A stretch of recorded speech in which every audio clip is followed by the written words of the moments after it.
Hello, and welcome to the People Chronicles Storied Women. My name is Anna Rose Ingarra, and I am your host. I am also the author of Lunch with Lucille. Lunch with Lucille is the story of how one woman's life impacted another woman. And so here on Storied Women, we bring women from our community to share their stories so we can learn from them as well. And today my guest is Maureen Banks. Hi, Maureen. Hi. So here's the question, Maureen. What is it that you would like our audience to take away from our chat today? Well, that we're going to be discussing autism, and I believe that autistic people are very valuable, and I think that they can contribute a lot to society, and I would like to talk about that.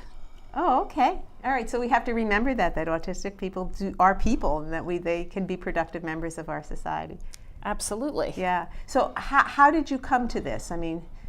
Well, I have a grandson who's 24 years old, and he was diagnosed at the age of 3, and that's how I became involved with it. My daughter and her husband did a lot of research on it, and back in the 90s, there weren't a lot of resources for people with autism. So I must say that the parents whose children were diagnosed at that time are sort of like the unsung heroes, because they're the ones who kind of laid the groundwork for what's happening today with autistic people, the resources that are available, the education, that type of thing. Yeah. So I was reading that something like 1 in 68 births nowadays are the children are on some level of the spectrum, as they say. Yes, the that's autism correct. Spectrum. When he was diagnosed, it was 1 in 10,000. Wow. So they've either perfected their diagnosis, or there are more children with autism. So it's something that people are becoming very familiar with because it's becoming so common. Right. So tell me, I know that you write. Yes. So tell me the connection between autism and the book Coming of actually, Maureen has written a couple of books, and it's called Coming of Angels. But tell me a little bit about your knowledge of autism and the impact on your writing. Well, when I started to write the book, I was just playing around with a new computer that had Word loaded on it already. So I thought, I'm going to write a little short story, and I would like to have one of the main characters have autism, because my grandson has autism, and I think that people should understand that it's not a hopeless situation, that you can deal with autism, and that people can lead very productive lives. So I started writing this story, and I decided to make a girl with autism instead of a boy, which it's more common with boys. Oh, okay. But on the other hand, I wanted a girl to be sort of like a really special person, because a lot of books focus on males. And I just thought, you know what, I think I'm going to make her, I'm going to make this person who has autism a female, and then she has a twin sister who is not autistic. Oh, okay. So are they identical twins? No. Okay. So they're they're not. fraternal twins. Correct. And one has autism and one doesn't. And I'm glad you made them women, because then when they grow up, they can come and be on my show. Exactly. Exactly. And I just think that it seems now that girls are becoming more in the forefront as far as achieving things. You know, there's a lot of movement now for girls to really step forward and be what they absolutely can be, right, and get recognition for it. Sure. And take their seat at the table. Absolutely. Just as we are doing here. Absolutely. Yeah. So I thought I would bring in the whole autism thing as far as how the parents reacted to it, and then them doing research on what was available for their daughter as far as therapies, education, and that type of thing. So I wanted to bring all of that into the book. So in real life, though, you're the grandmother. Tell me, how did you react when your daughter says, "Mom, we got this diagnosis for your grandson"?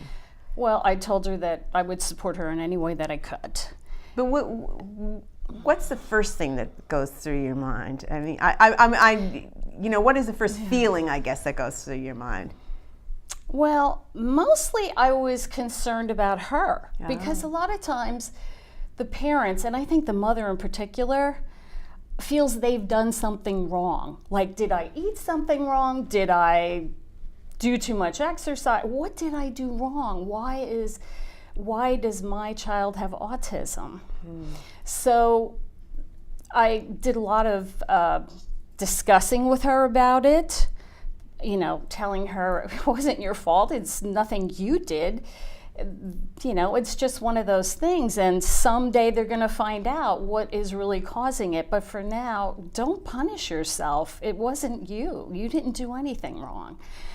So that initially was like a supportive role for my daughter because she was going through tremendous guilt and anxiety over it. Oh, I can imagine. Yeah, especially back in the 90s because they really didn't do the research for it. So now they're more aware of a lot of different things, environmental things that affect that condition. So, I just tried to be really supportive of her. Yeah, that's great. That's funny because when you think in terms of being the grandparent, our first, even though as much as we adore our grandchildren, the first thought is our child.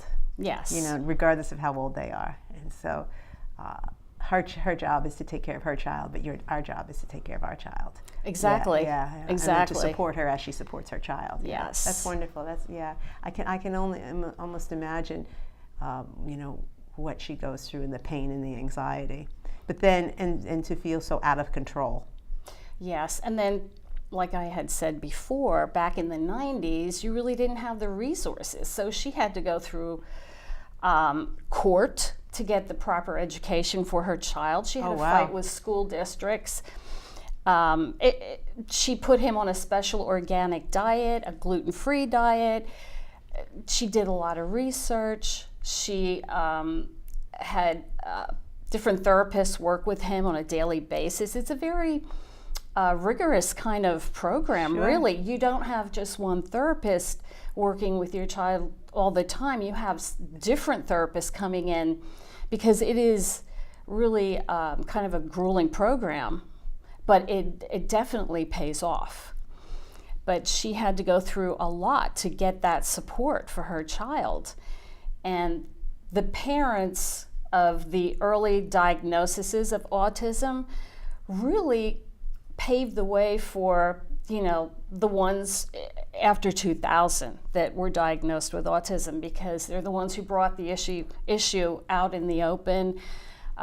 They support each other. There's support groups where people share information, which is kind of amazing when I saw that.